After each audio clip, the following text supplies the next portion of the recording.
Hi, I'm Steve McCord, Cattaraugus County Director of Veteran Services, and this is Our Veterans, Their Stories, preserving our heroes' stories, one story at a time.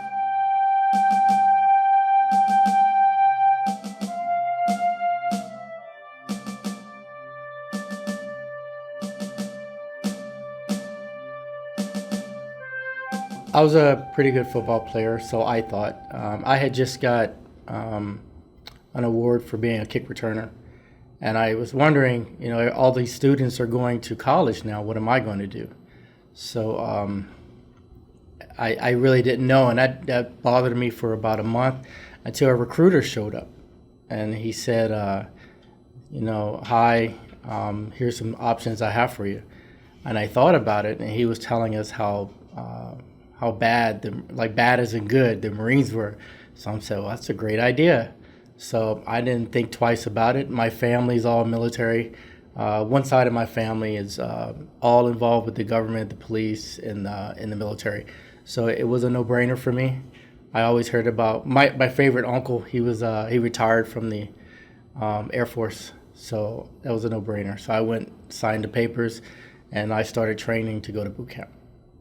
So when I was in high school, a bunch of guys went into the Marines for exactly the same reason you did, and they said it wasn't as tough as 2 days in August for football. What do you think about the difference between your 2 days for football versus boot camp in the Marines? What was the difference? I would agree. Physically, mentally, it's a whole nother ball game.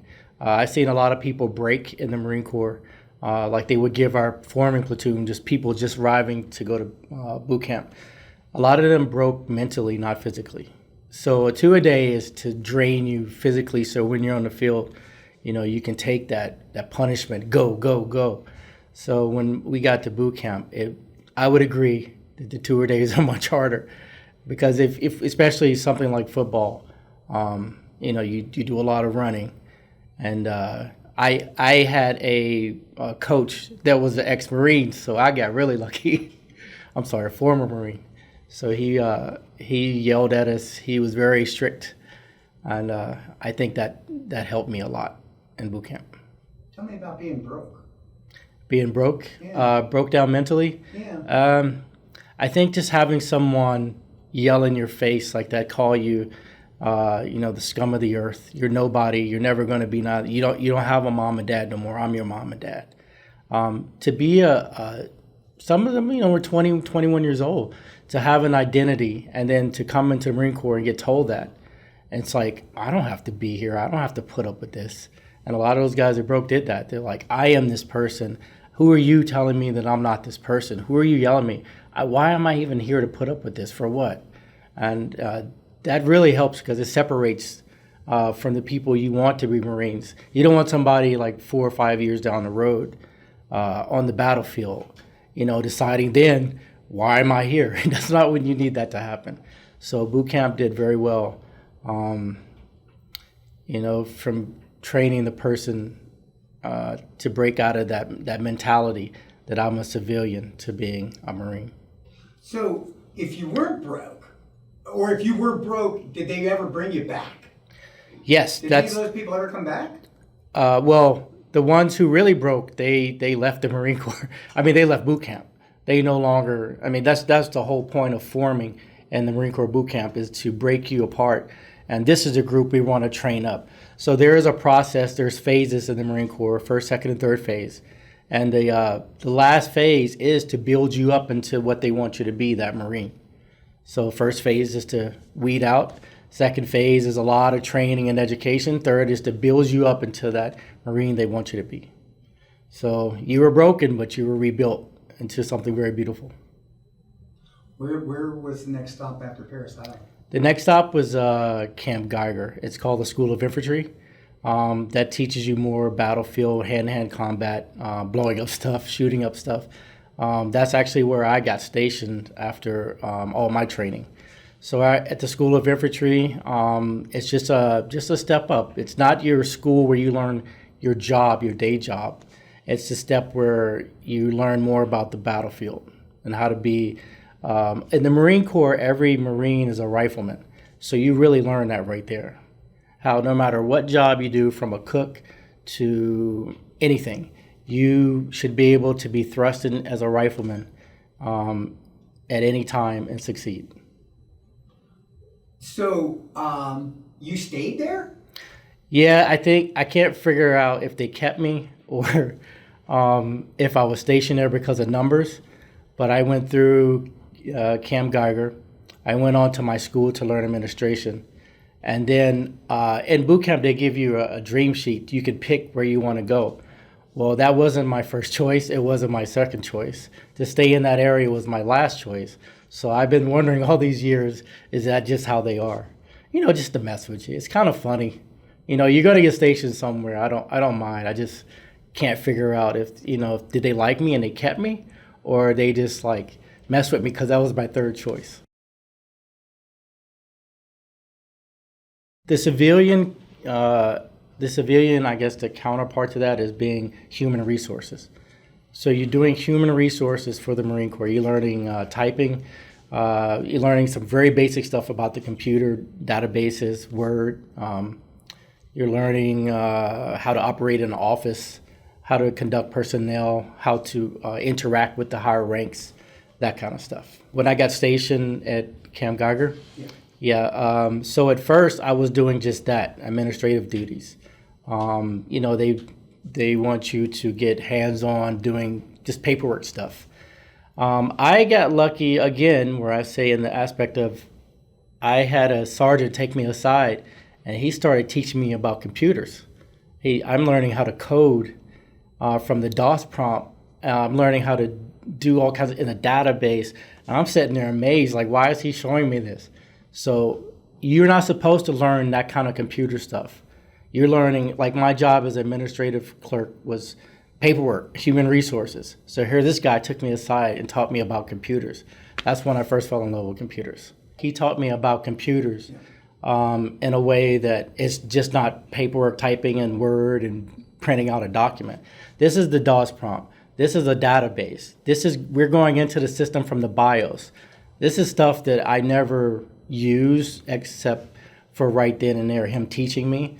I think he just felt like he wanted to teach somebody what he knew. So my job from that transition, I'm all over the base, working here and there. I also got to go out to the field and train with the people that came from boot camp. They came to us to learn how to be riflemen. My job was not to go out to the field and help them train, but I got to go do that. So we conducted, assaults. Like they gave me a machine gun.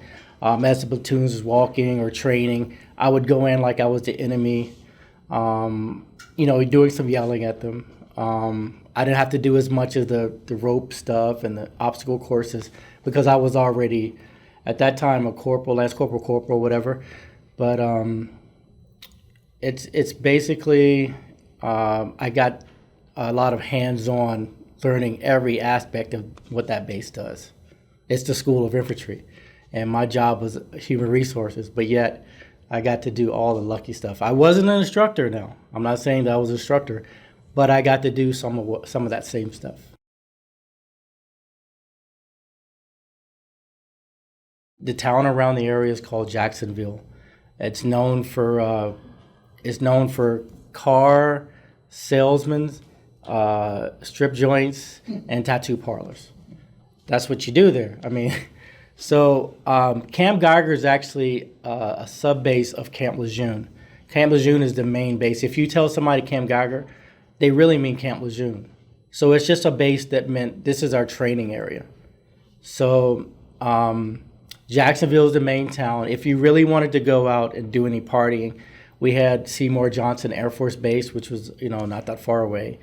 We had Raleigh, Durham, you could go to. Wilmington, very nice place.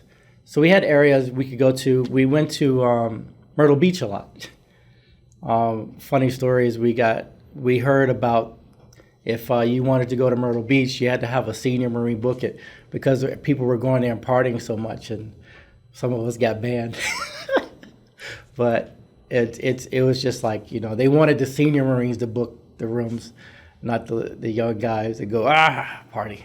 I also wasn't that far from home, so I did a lot of traveling home to where people would say, "Aren't you in the Marines or something? Why are you always here?"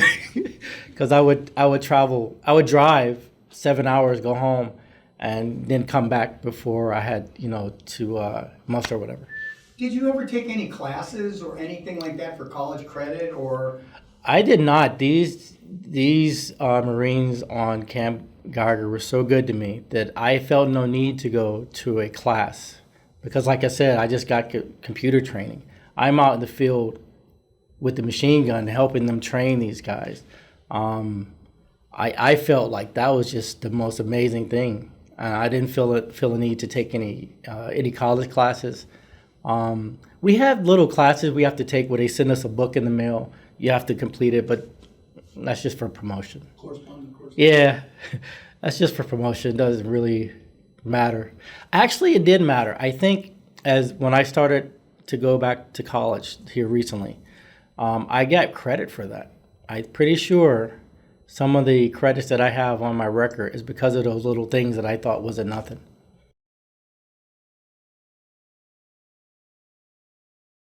I got off active duty and went to be a reservist where I go train 1 week in a month because I got a bright idea in my mind that I could go to New York City, become rich. And I enjoy the entertainment industry. I was in band as a kid. I wrote the high school's cadence, the marching cadence. I was into that writing stuff, music and beats. So what I did is I thought, well, I'm going to go to New York City and become a millionaire, but I'm not going to get out just in case it don't work. So there was about a year there that I did that. I moved up to New York City right off of active duty, and I started getting into modeling, television. I'm doing runway shows. I'm in magazines, but I'm still not sure. It took about another year and a half, and I got signed by a modeling agency in New York City. That right there had made me leave the Marine Corps. I got a letter in the mail saying to re-sign up. I just got sergeant, and I decided to get out the Marines to pursue full-time in the entertainment industry. I did a State Farm commercial that was run a lot. Spike Lee picked me for it, so I'm sure he ran that commercial a lot. I was in Men's Health magazine all the time, at least two or three times a year. Something else. Weren't you on a TV show?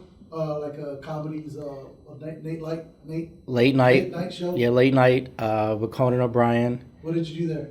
And who did you meet? Well, I was his leprechaun cousin. It was St. Patrick's Day, so Will Ferrell picked us for that. Yeah, did he pick us for that? I don't remember. It was so many people there, and he was very quiet.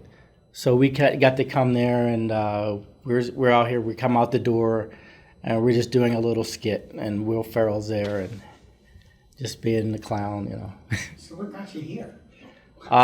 So I told you I wanted to be a millionaire, and I thought that would be easy out of the Marine Corps. It was not that easy, so I found myself doing many things. I started my own music production company back then. Straight out of I'm done with the Marine Corps. I decided I'm not going to stay in. So my idea was I started a music production company. I'm in the studio recording.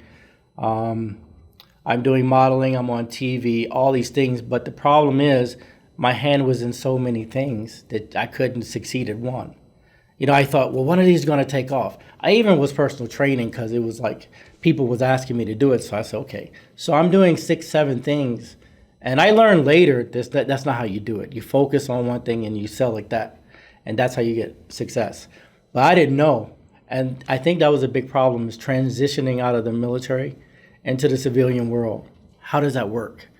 And I had a problem with that. I was just all over the place. Mm-hmm. So eventually I decided that I needed to do something else. How am I going to make this million? So I tried real estate. So now I'm doing all this stuff plus real estate. And it wasn't working, and it was just me too. Like, I had no one helping me. I didn't ask nobody for help. I didn't think that was, I don't know if it was something I felt or no one popped up and asked me, can I be your I had a manager for music.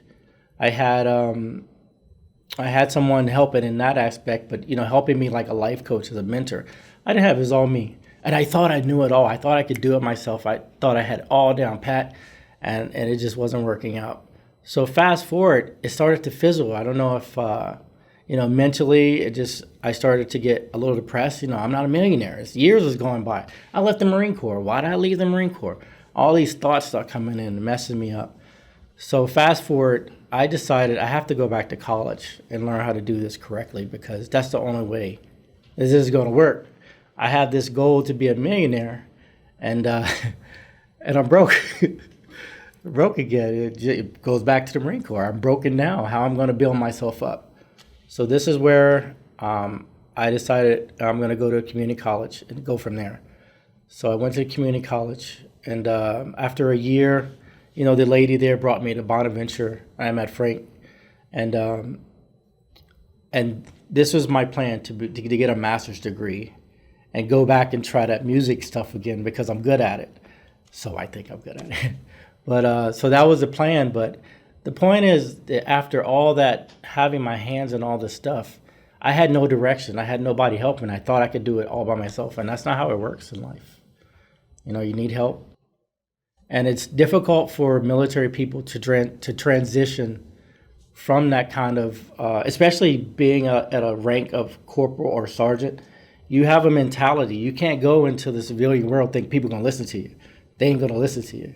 So, yeah, the structure of it all, the chain of command, none of that's there as a civilian. So if I had somebody back then tell me, okay, you can do modeling TV, you can do music, you can do all this stuff, but you need to stop doing real estate, you need to stop doing this. If I had that, maybe I could have focused on two things and made it. But it didn't work out. But the positive is that I'm here now.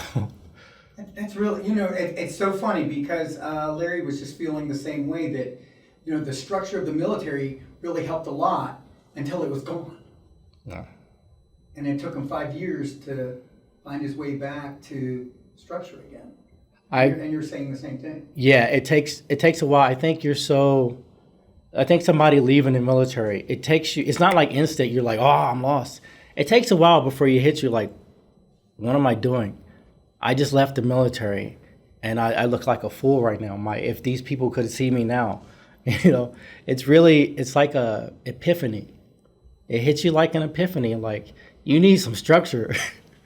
You need something in your life, because what are you doing? And a lot of people have this. I did some research on veterans, and that's a big problem. It's like, then why don't they implement a program to really help veterans transition? Because that's a big thing. And if I only spent this amount of years, imagine somebody spending 15. What do you do? Wow. Anything else? Yeah. So how'd you get back on track? How did you start to get back on track? Where did you feel like, okay, I'm back on track now? Where did that happen for you? My schedule emptied out. I had all this stuff I was doing in the Marines, and then I went and I jumped into this entertainment industry. And the entertainment industry eats you up by itself. It can eat you alive and spit you out. But having some success in it, and then it fizzling out because I'm all over the place, my schedule emptied out. I had nothing to do. I had no plan. I had no idea where I was going to go. How I'm going to even make rent? How I'm going to eat? After a little while of that sitting on my behind for a while, that's when I decided, something has to be done. So it took, what is that, rock bottom it's called? It took rock bottom for me to figure out I needed a plan for my life, and that's when I said, college. I have to go back to college. You had gone to school already by that point, right? Before you came back to school, did you go to school already? Did you use your GI Bill? I used my GI for music. I used it for a music program. I used up a year's worth of benefits, learning to do beats, the new programs, because they change every such and such. So I learned how to do it as a professional. How does the music business work? If I want to be an artist, if I want to be a producer, I went to school for that and used my GI Bill.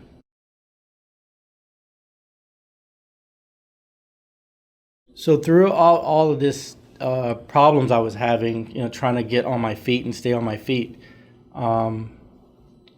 I somewhere along the way went to the VA because somebody told me, "Did you know you could go to the VA?" I think a lot of veterans get out don't even know they can go to the VA. Somebody along the way said you should go just register and get a card. I was like, what kind of card? So that happened a while back. So throughout some years of me going back and forth, I went and talked to them. I said, what's available for me? Can I still use my GI Bill? Stuff like that. So that's how I got the information, just hearing about it from word of mouth. I'm pretty sure word of mouth told me that I could go to the VA and get some help to go back to college, that they really help people. It's not so negative as some people make it out to be. They really, and I believe that now, because I didn't know before, they really want to help you, and they do.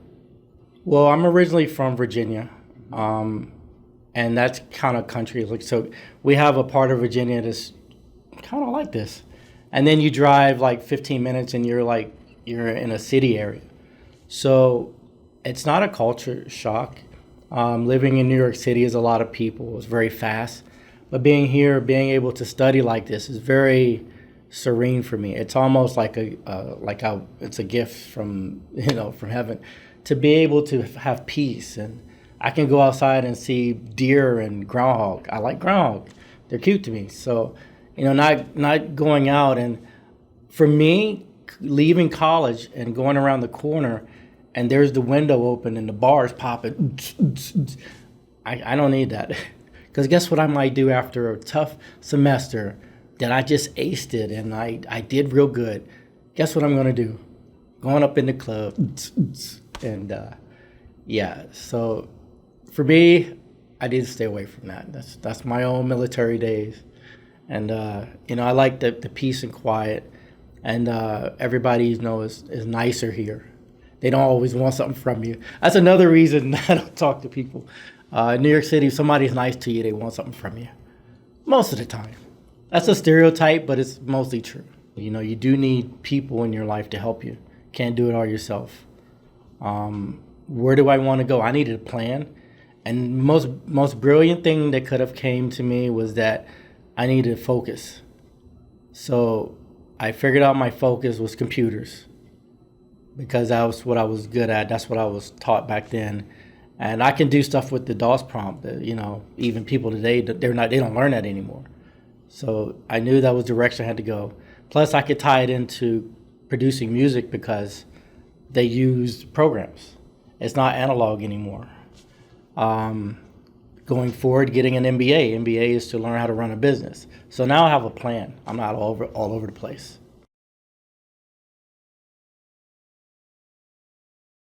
When I got stationed at Camp Geiger, they told us immediately, you won't deploy. This is a base that you come to. It's after boot camp. We train Marines.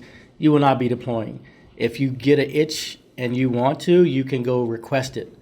But that's not even a given. Like, you can request to deploy with some, 6-month MU or something. So I learned early in the Marine Corps that my leadership style is by example. I don't do a lot of talking. I just do. And, some people gravitate to that, some people don't. But for me, that's what I like to do. So along the way, helping people, I have a heart for helping people. I like doing it. It makes me happy. So, fast forward years, I always felt the Marine Corps never left me. It's something they do to us where I walk that way. I have a demeanor that's how it is. So people can pick up on that. I think sometimes they can't pick up whether I'm law enforcement or ex-military, but they knew it was something else, something of those sorts of occupations. Being at college, people have different stories, just as I have a different story. So, being able to succeed in college will definitely help other veterans, because Maybe they were lost. Maybe they're at a phase where they're doing 20 different things, they don't know what to do. Maybe they're somewhere where it hasn't hit them yet that you need help. You need a mentor. You need somebody in your life to give you structure or provide a coaching or something. Being, able to succeed in college in this way will definitely help somebody who's either struggling, thinking they don't know, just to see me do it. And he'd be like, well, I can go to college. I can get a computer science degree. So leadership by example, that right there is something I think is important to me. And I want to be able to use it as soon as I figure out how.